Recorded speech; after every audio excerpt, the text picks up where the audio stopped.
Hey, greetings, game changers. This is Classic Games Redefined, and my name's Rich. And we're looking at another Universal Mutator. The context of using this mutator would be you have, and I have out here cards. I'm just using cards. They represent maybe different roles in a game, different sides, different actions you can take during the game. Good use for this would be at the start of a game, but it could happen other times in a game, but it's not just the most quick thing. Take a little bit. I believe there's a game called Gauntlet of Fools. This was seen in, it was an idea I had, work on play balancing. That is the full Dutch offer.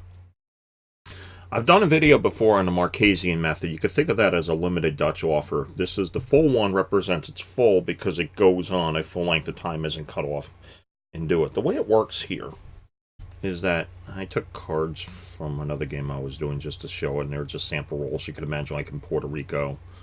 Different things. You could pick, these could represent turn order to start the game. And what a player will do is they'll grab one. Let's say I want to do this and go, you know what? You could grab that and go, you know what? I think that side's a little bit weak.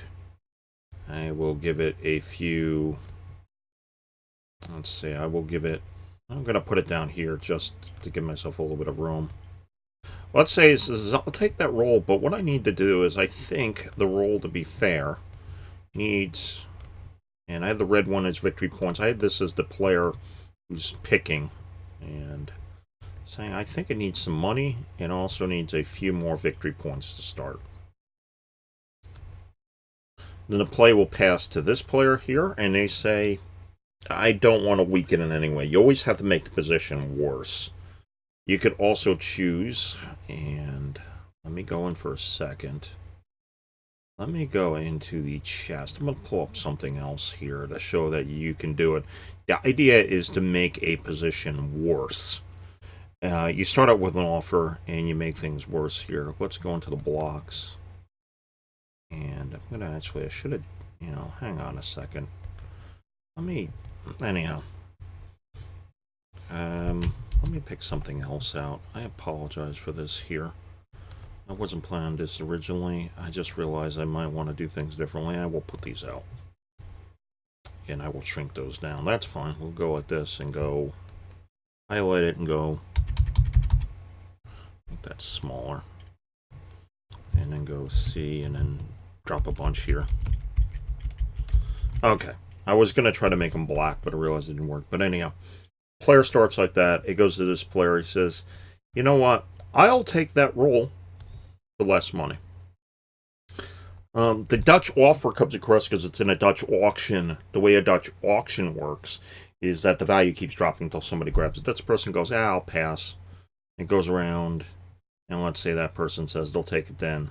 This person has a decision either to weaken it or not weaken it. And let's say, for example, this player decided to take it.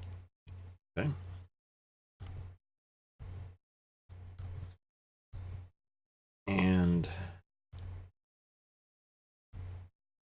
And he would then get it with a bonus of starting. And note the bonus went across. So he grabbed that roll. That player grabbed that roll there.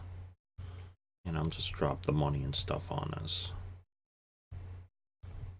And then what we have here is this player then. You could, let's say this player, then he could start again and grab another one. Go, I'll do that. That one's really good, but you know what? He'll start with a -1 victory point, and that's what we have these things here, -1. So, as opposed to positive, that's what I did here. And this person goes, you know what? I think I'll take it because it's that strong of a roll. I will take it with, 2 in the hole. Person goes, pass. Person goes, I had enough. Actually, a person says, you know what, I will take it with 3, because it's that good of a card. And that person goes, I'll pass. So then this player then takes it. I'm just showing the basic mechanic of, you would start out, you would tweak the initial setup for taking it, and reduce things that way. And this player would go, because he took it. He goes, I'll take this one. You know what, I think I will take 2. 2 victory points. I think I need 2 plus, 2 money to start with. And so the poker chips there. I'll make sure I grab 2 of them. Okay.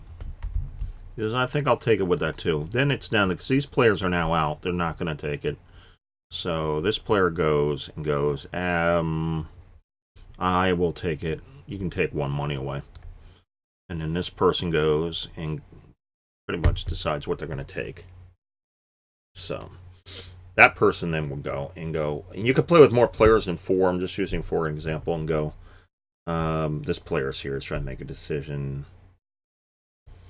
He can take that. He says, I'll take that. When the person goes, I think that's fair. I don't want to weaken it any. So then this player will get the card with the, as you saw there. And these are just, I'm using these to mark players in the game. So he says, okay, you know what? We'll take it with the 1 victory point bonus chip and the money. Whatever I had there. Then this person is left, and he will pick one of the remaining rolls left over. Let's say he goes, I think that's the best one. And that's the hidden player thinking out. So, that's how a full Dutch offer works. It's a way for play balancing to introduce in the game. You could have it happen multiple times in the game if there's a choice coming up. Or you could do it at the start, and you can imagine here that you'd have turn order being one way to do it for handicapping, so on and so forth. And again, I just realized you might want to also add things that rather than here, just positive, you could also throw negatives on it at that point. And then it goes around. It has to be made, like in a Dutch auction, has to be made progressively worse. Because if you were to go ahead and adjust, and accordingly, the game could go on indefinitely. So anyhow, that is the full Dutch offer. And it's another universal mutator you can apply to a range of games. So that's about it. I do want to thank you for watching. And, before I continue, these are just some props I showed up you can imagine used in the game. So anyhow, that's the latest. I do want to thank you for watching. May your die always roll 5. And remember, don't hate the player, change the game.